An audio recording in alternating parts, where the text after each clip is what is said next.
हाय दोस्तों, thank you so much आपने हमारे चैनल पे क्लिक करा। वेलकम टू जॉब शिक्षा। आई होप आपको हमारी वीडियोस हमारा कंटेंट अच्छा लग रहा है। अगर नहीं अच्छा लग रहा किसी रीज़न से तो प्लीज़ कमेंट करके बता दीजिए ताकि हम उसको थोड़ा इम्प्रूव कर पाएँ।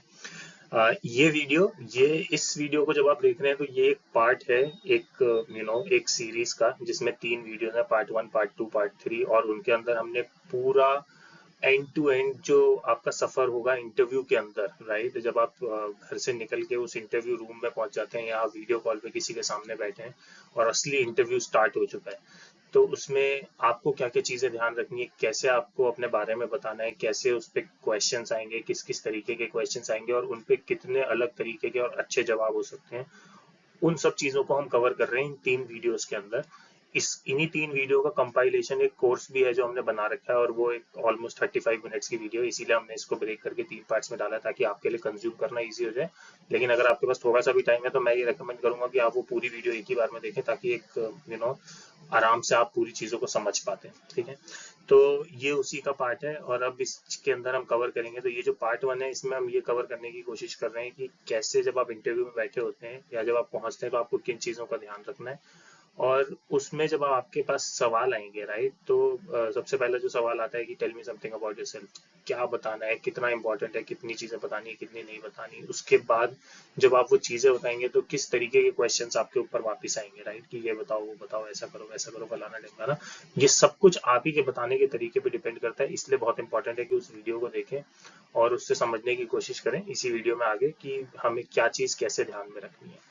तो ज्यादा टाइम वेस्ट ना करते हुए let's go to the topic and let us know your thoughts जब भी आप इसको पूरा देख लें। Thank you so much. Let's move on to the next slide. अब इस स्लाइड पे जैसे हमने बात करा तो there will be 2 things that we will be discussing. One, you know 2 scenarios हो सकते हैं कि आप इंटरव्यूअर के साथ में रूम में बैठे हुए, राइट, आप फेस टू फेस किसी कंपनी में गए हैं और किसी से बात कर रहे हैं, कंसल्टेंसी में किसी से आमने सामने बैठ के बात कर रहे हैं, या फिर आप टेलीफोनिक राउंड कर रहे हैं, राइट, टेलीफोन पे हैं आप उनके साथ और आप उनसे बातें कर रहे हैं और उनको अपने बारे में बता रहे हैं। कोई भी केस हो उससे फर्क नहीं पड़ता। एक चीज जो आपको हमेशा ध्यान रखनी है वो ये है कि एक फेस पे स्माइल होनी चाहिए, जैसा कि मैंने बताया था कि जिससे हो सके उसको तो रखनी चाहिए, कुछ लोगों के लिए बहुत प्रॉब्लमेटिक हो जाता है। तो फेस पे स्माइल जरूर होनी चाहिए ताकि एक फर्स्ट इंप्रेशन, हाथ मिलाने से पहले या हेलो बोलने से पहले भी एक इंप्रेशन आपके फेस से ही पड़ जाता है, तो वो थोड़ा सा अच्छा पड़ेगा। अगर आप और अगर नहीं, आपको हमेशा टाइम से पहले पहुंचना है, तो जब भी आप उस इंटरव्यू के लिए पहुंचेंगे और 5-10 मिनट का टाइम है आपके पास, तो अपने फोन पे या तो अपना सीवी पढ़िए, अगर आपके हाथ में है तो उसको पढ़िए, या फिर उस कंपनी के बारे में रिसर्च करिए ताकि आप एक थोड़ा अच्छा इंप्रेशन छोड़ पाए, अच्छे तरीके से बात कर पाए कि मैं इस कंपनी में मुझे क्यों लगता है कि मैं और भी कंट्रीब्यूट कर सकता हूँ क्योंकि कंपनी ऐसी ऐसी चीजें करती है जो मुझे अच्छा लगता है। देन कोई जरूरत नहीं कि आप ऐसे बिल्कुल बैठे रहें क्योंकि ऐसे बैठना आधे घंटे के लिए इज नॉट पॉसिबल, आपको मूव तो होना ही पड़ेगा। तो हमेशा कोशिश करिए कि आप कंफर्टेबली अपनी बैक को रेस्ट दे दीजिए, अगर देना है तो कुछ कोई गलत इंप्रेशन नहीं पड़ता, लेकिन ढंग से बैठना है। बैक को रेस्ट देने का मतलब ये नहीं कि आप इंटरव्यू के सामने ऐसे बैठे हैं और घूमे जा रहे हैं कि हाँ वही पूछ लो मुझसे जो पूछना है, इस तरीके से नहीं बैठना है। आप आराम से बैक रेस्ट दे सकते हैं, थोड़ा बहुत मूव कर सकते हैं, दैट इज फाइन, लेकिन थोड़ा प्रोफेशनली ही लगना चाहिए। And then ask say hi and ask how are you, कैसे हैं आप, इतना भी अगर आप पूछ लेते हैं तो इससे भी जब इंटरव्यू जवाब देता है कि हाँ मैं अच्छा हूँ या मैंने मतलब ठीक चल रहा है या बहुत हेक्टिक है and so on and so fourth, इससे आपको थोड़ा पल्स के बारे में पता चल जाता है कि इंटरव्यूअर क्या सोच रहा है, कैसा है और क्या है। ठीक है, तो ये चल रहा है अभी कि आप रूम में बैठे हैं और आपके सामने कोई आ गया। ठीक है, तो ये चीज ध्यान में रखनी है। अब चलते हैं नेक्स्ट स्लाइड पे कि अब हमें क्या करना है। अब इंटरव्यू के अंदर जैसे ही आपने ये अपना हाई हेलो करा, मोस्ट ऑफ द टाइम्स क्या होता है, आपने हाई बोला और पूछा हाउ आर यू, उन्होंने बोला नहीं I am good, I have your CV. The first question that comes out as in response to a hi also is tell me something about yourself, right, tell me something about yourself. इसमें they are expecting कि आप अपने बारे में explain करें। अब क्योंकि ये उन्होंने बॉल आपके कोर्ट में डाल दी है, अब आपसे पूछ लिया है कि आप अपने बारे में कुछ बताओ, तो आप चाहे तो अपनी पूरी जिंदगी की गाथा सुना सकते हैं कि मैं बचपन में ये कर रहा था, मैंने बड़े होकर ये करा, मैंने क्लास में ये करा, मैंने कॉलेज में ये करा, मैं अब ये कर रहा हूँ, फलाना ढिमकाना। या फिर आप उनको एक बिल्कुल राइट सेट ऑफ इन्फॉर्मेशन दे सकते हैं जो उसको उस टाइम पे चाहिए। उस इंटरव्यूअर को जब वो बोलता है कि tell me something about yourself, तो वो कुछ ही चीजें आपसे एक्सपेक्ट कर रहा होता है, सो दैट वो आपसे सही क्वेश्चंस पूछ पाए और फिर वो डिसीजन ले पाए कि वो आपको हायर करे या ना करे। आप बचपन में क्या खेलते थे उसके बेसिस पे आपका कॉर्पोरेट या प्राइवेट जॉब में डिसीजन हायरिंग होगी, उससे उसका बहुत कम इम्पैक्ट होता है, राइट। तो वो सारी चीजों को ज्यादा बीच में नहीं घसीट के लाना। Now let's discuss those points one by one. First point है, and before even first point, you have to make these things, the points that we are going to discuss, always make sure कि आपने ये सारे points अपने दिमाग में clear कर रखें कि जब मुझसे कोई पूछेगा tell me something about yourself or can you introduce yourself and something of that sort, मुझे इन्हीं चार चीजों के बारे में बात करनी है, right? First thing is always talk about your personal details. When I say personal details are मेरा नाम क्या है, right? मैं कहाँ का रहने वाला हूँ, मैं कहाँ पे पैदा हुआ था, आप इतना बता सकते हैं कि मेरा home town let's say Rajasthan में है, currently I am residing in Gurgaon, मैं गुड़गांव के अंदर अभी रहता हूँ, मेरे पास मैं यहाँ पे विद फैमिली हूँ, विदाउट फैमिली हूँ, कैसे रहता हूँ, आप बस इतना टच कर सकते हैं and this is good enough information. क्यों है गुड इनफ, इसके बारे में हम आगे बात करेंगे. आपने ये बता दिया है कि अगर आप राजस्थान में ही रहते हैं और सिर्फ इंटरव्यू के लिए आए हैं तो इंटरव्यूअर के क्वेश्चंस बदल जाएंगे. अगर आप बोल रहे हैं कि मैं गुड़गांव में रहता हूँ और जॉब आपको नोएडा में चाहिए तो इंटरव्यूअर के क्वेश्चंस बदल जाएंगे. तो इसलिए ये इन्फॉर्मेशन उसके काम की है. अब उसको ये बताना है कि हमारी पापा की अलग अलग पोस्टिंग होती रहती थी और हमेशा मैं हर जगह पे घूमता रहता था, इससे ज्यादा कुछ बेनिफिट होगा नहीं उसको, राइट? क्योंकि उसके लिए मैटर करता है कि आप अभी कहाँ पर हैं और आप कैसे आएंगे जाएंगे, क्योंकि उसके क्वेश्चन उसके अराउंड होंगे. Next you should talk about your education, right? कि आपने क्या एजुकेशन करी है, क्या पढ़ाई करी है, आपने 10th 12th ग्रेजुएशन किस स्ट्रीम के साथ करा है, और उसमें अगर आपके अचीवमेंट्स हैं, अगर आपको लगता है कि आपने भाई 80 90 या फर्स्ट डिवीजन से पास करा है तो ऑलवेज टॉक अबाउट इट कि मैं ऐसे था और ये मेरे फेवरेट सब्जेक्ट्स हैं स्टफ. दैट्स इट, इतना ही कि मैंने 12th कॉमर्स से करी है, उसके बाद I am pursuing let's say BCom और I have completed my BCom, और अब मेरे जो इंटरेस्ट के सब्जेक्ट्स हैं वो शायद अकाउंट्स है, लेकिन मैं जॉब करना चाहता हूँ तो इसलिए I am applying to and I am open to all opportunities to learn. Then talk about your experiences. When I say experiences can come from anywhere, right? You know, it is not the case that, for example, if you are a fresher, so you can't have experience, right? Or if you are an intern, so that experience will not count. It will not matter. Even if you are, passing out of school, you have some experience, right? आपने कुछ projects में काम किया होगा, कभी school में team as a team activity हुई होगी तो उस टीम के आप पार्ट रहे होंगे, तो you still have experience. Talk about those projects कि मैं स्कूल से ही, अभी मैंने पास आउट ही किया 12th और मैं ग्रेजुएशन में एंटर कर रहा हूँ, लेकिन स्कूल टाइम पे I participated in science projects, debate projects and stuff like that, और इसमें मेरा ये रोल होता था. वेरी ब्रीफली, ये नहीं कि आपने डिबेट का टॉपिक भी बता दिया, डिबेट में क्या हुआ, उसके बाद लड़ाई हुई, उसके बाद ऐसा हुआ वैसा हुआ, ये सब नहीं करना, ठीक है? And last but not the least, अब आपने अपने बारे में बता दिया कि भाई देखो मैं यहाँ रहता हूँ, यहाँ पैदा हुआ, अपनी फैमिली के साथ रहता हूँ, मेरी ये स्पेसिफिक एजुकेशन है, मेरा ये स्पेसिफिक एक्सपीरियंस है. अब क्या रह गया आपके बारे में? अब तो आप इसी सब के बेसिस पे आप जॉब लेने आए हो, तो अब आपको बात करनी है इस जॉब के बारे में जिसके लिए आपने अप्लाई करा है, कि भाई मैंने इस जॉब में इसलिए अप्लाई करा है क्योंकि ये मेरे एक्सपीरियंस से मैच होता है, ये हो सकता है एक रीजन, ये मेरी एजुकेशन से मैच होता है, ये हो सकता है एक रीजन, या ये मेरे इंटरेस्ट से मैच होता है कि मुझे ये काम करना है, मुझे चैट करना बहुत पसंद है, इसलिए I think I can add value to the chat process of your company and stuff like that, right? Something of that sort.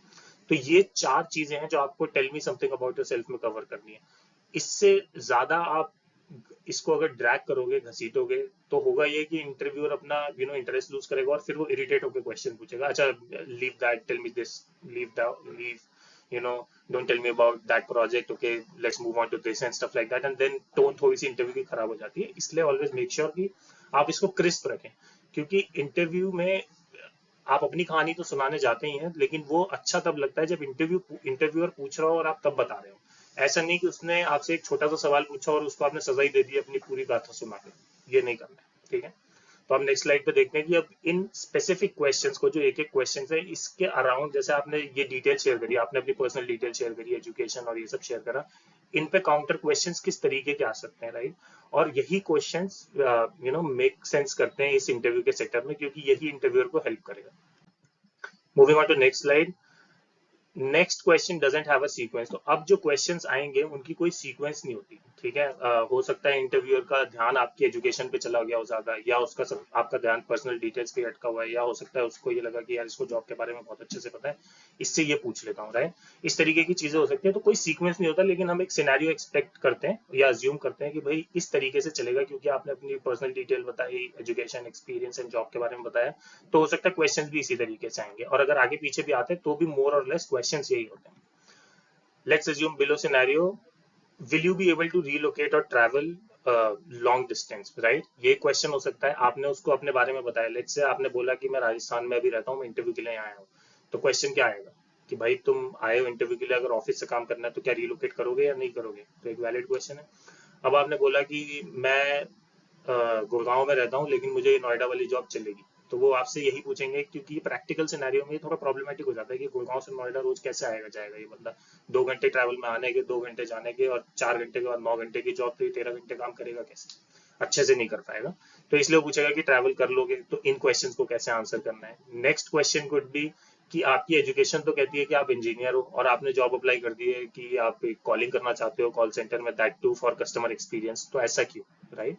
ये क्यूरियोसिटी के लिए बंदा पूछता है, आपका माइंडसेट चेक करने के लिए कि भाई ये क्यों ऐसे जंप कर रहा है इधर उधर, इसकी स्ट्रीम है इंजीनियरिंग और ये आ गया है कॉल सेंटर में जॉब करने, तो क्यों करना चाहता है, क्या ये ढंग से पढ़ा लिखा नहीं इंजीनियरिंग में, या इसका इंटरेस्ट नहीं है, so on and so fourth. Next question could be, जब आप उसको अपने प्रोजेक्ट्स के बारे में बताएंगे, अपने एक्सपीरियंस के बारे में बताएंगे, तो दे कैन आस्क कि भाई अपने एक स्पेसिफिक प्रोजेक्ट, जैसे आपने बोला स्कूल में मैं डिबेट प्रोजेक्ट में पार्टिसिपेट करता था, तो ही और शी कैन आस्क यू कि भाई अपना डिबेट प्रोजेक्ट के बारे में आप ये बताइए कि आप उसकी प्लानिंग कैसे करते थे, कि डिबेट स्टेज पे होगी तो उससे पहले आपको 4-5 चीजें करनी होती होंगी so that you can win और you can try to win, तो आप क्या करते थे मुझे एक्सप्लेन करो। अगर आप एक एक्सपीरियंस बंदे हैं, आपने बोला कि मैंने ये 5 तरीके के प्रोजेक्ट हैंडल करे फॉर दीज बिग क्लाइंट्स, तो वो हो सकता है कोई एक प्रोजेक्ट उठा ले और आपसे पूछ ले कि बताओ मुझे इसके बारे में, या आपसे ये बोले कि व्हाट डू यू थिंक आपका इनमें से बेस्ट प्रोजेक्ट कौन सा है, आप बोलोगे कि इन 5 प्रोजेक्ट में से मैंने जो काम एयरटेल के लिए किया था वो बहुत अच्छा था, तो आपसे बोलेगा आप चलो मुझे पूरा एक्सप्लेन करो कि आप वो काम करते कैसे थे, फॉर एग्जाम्पल आप जब जाते थे अपनी कंपनी में तो क्या करते थे, कहाँ से काम स्टार्ट होता था, and so on and so fourth. तो इस तरीके की चीजें आ सकती हैं एक्सप्लेन करने के लिए। And then why do you think that you fit for this job, right. आपने एक्सप्लेन तो कर दिया कि मुझे ये समझ में आया कि इस जॉब में ये करना है, लेकिन वो ये आपसे जरूर पूछेंगे कि आपको ऐसा क्यों लगता है कि आप ये जॉब अच्छे से कर सकते हो। इसका कोई बहुत बिल्कुल ब्लैक एंड व्हाइट आंसर नहीं होता है, आपको सिर्फ समझाना होता है कि मुझे इस जॉब के बारे में ये समझ में आया, तो मुझे ये लग रहा है कि मैं इसको अच्छे से कर पाऊंगा क्योंकि मुझे ये समझ में आ रही है। इस तरीके से इनको टैकल करते हैं और हम आगे बात करेंगे कि वो क्या होता है। तो now going on to the next slide. तो ये था वो सबसे इम्पोर्टेंट क्वेश्चन, कैसे आपकी पूरी जर्नी को ड्राइव करता है इंटरव्यू के अंदर, राइट। आपसे किसी ने पूछा tell me something about yourself, अपने बारे में कुछ बताओ, और उसके जवाब में आपने जो बोला उसी से आपका पूरा इंटरव्यू डिफाइन हो जाता है, उसी से पता होता है कि अब आगे जर्नी में क्या होने वाला है क्या नहीं होने वाला है। इसलिए बहुत इंपॉर्टेंट है, इस सवाल पे ध्यान दें, और इसके बदले में जो आप इंफॉर्मेशन देते हैं अपने बारे में वो उतनी ही हो जिसपे अगर 2-4 क्वेश्चन और आए ऊपर से तो आप जवाब दे पाए। अगर ज्यादा हवाबाजी में उल्टी सीधी बातें करी कि मैं ये करता था मैं वो करता था जो आप नहीं करते थे, तो बाद में आपको बड़ी प्रॉब्लम होगी इंटरव्यू में, जब वो क्वेश्चन पूछेगा और आपके पास जवाब नहीं होंगे तो वहीं पे इंटरव्यू खत्म हो जाता है, ठीक है।